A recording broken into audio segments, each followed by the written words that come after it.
ترى الوصفة طلعت بجد عظمة؟ وصفة الطحينة في البيت وتكون كمان بنفس قوام الطحينة الجاهزة، يمكن كمان أحسن أصلا منها لأنها فيها كمية حاجات مفيدة زي السمسم زي السوداني، بجد حاجات فعلا تخلي القيمة الغذائية بتاعتها أفيد بكتير من بره. ده غير إنها أصلا تعتبر اقتصادية جدا بالنسبة لسعر الطحينة اللي بنشتريها جاهز. اول حاجه بقى هنحتاجها من مكونات الوصفه هو ربع كيلو من السمسم، ما يكونش السمسم البني، يكون اللي هو الفاتح ده. وبعد كده هنحتاج كوبايتين من الدقيق، وعادي ممكن تخلطوا الدقيق مع السمسم لان احنا كده كده هنعمل معاهم الاتنين نفس الشيء، فعادي ان هم يكونوا محطوطين على بعض. وبعد كده هنحتاج ربع كيلو سوداني متقشر، ممكن تقللوا الكميه بس انا بحب ان هو السوداني يبقى كتير. ودلوقتي بقى ناخد السمسم والدقيق بتوعنا نحطهم على نار واطيه على البوتاجاز، ممكن تبقى اعلى من الواطيه حاجه بسيطه، ونفضل نقلب فيهم كويس جدا جدا، ما نخليهمش يسخنوا، ده بس بهدف ان احنا نطلع منهم اي رطوبة او اي زيوت موجودة علشان تبقى كل حاجة معانا في المكونات جافة.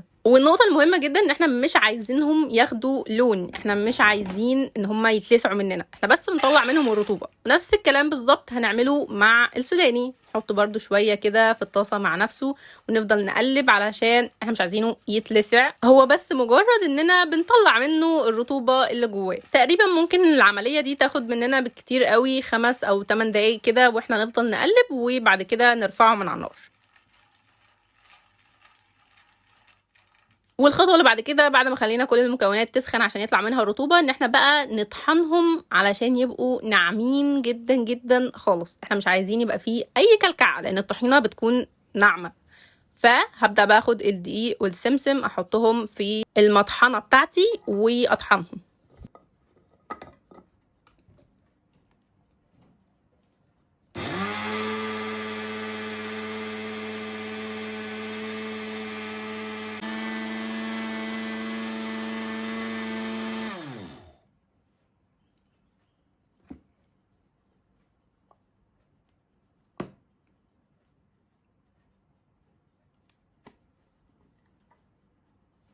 وزي ما شفتوا في المرة الواحدة طحنت كتير جدا جدا عشان اتأكد ان الحاجة اللي جوه اتطحنت 100%. وبعد كده ده شكلها بعد ما اتطحنت، زي ما انتوا شايفين بتبقى كأنها متكتلة شوية كده على بعض، ودي مهم جدا ان هي تحصل. ده كده بالظبط الشكل اللي المفروض توصلوا له بعد الطحن، يبقى ده كده شكلهم تحسهم مزيتين سنة. وهكمل بقى طحن الباقي كله وارجع لكم تاني.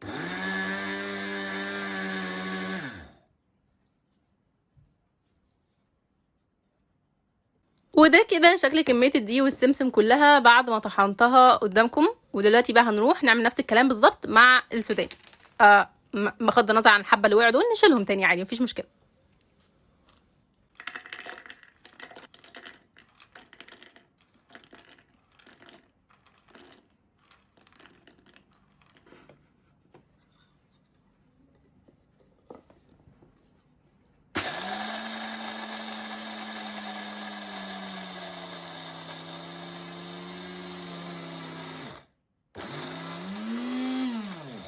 وبصوا بقى الشكل في السوداني بعد ما اتطحن ازاي الزيوت اللي جواه باينه وواضحه جدا، يعني ده القوام بتاعه المفروض يكون بالظبط كده بعد ما تطحنوه. هو مش مكلكع خالص، هو مطحون 100%، بس الزيوت بتاعته تحسوا كده ان هو مرمل كده شويه.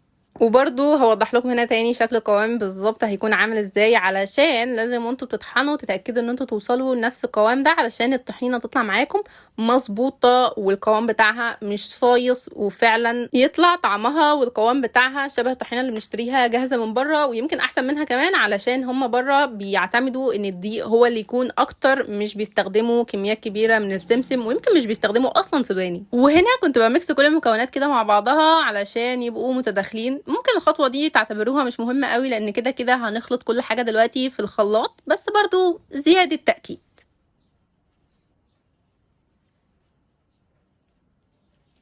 والمكون الاخير بقى اللي يوصلنا للقوام الكريمي بتاع الطحينه هو الزيت. هنستخدم هنا كوبايه زيت، ولو احتاجنا نبقى نستخدم تاني.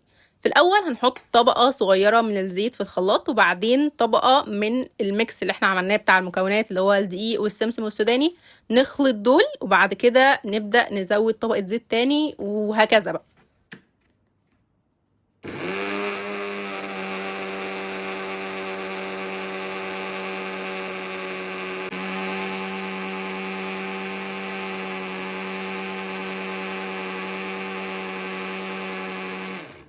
وده كده شكلهم بعد ما اتخلطوا مع بعض في اول مرحله. عادي جدا في النقطه دي ان هو ما يكونش مديكوا نفس قوام الطحينه، ممكن اتقل شويه او اخف، لان ممكن نكون زودنا نسبه الزيت حاجه بسيطه او المكونات كانت اكتر من الزيت. فما تشغلوش بالكم خالص بالنقطه دي دلوقتي. هنزود بقى طبقه من الزيت تاني، وبعد كده طبقه من المكونات بتاعتنا، ونضرب تاني كمان مره. انا هنا تقريبا قسمتهم على 3 أو 4 مرات.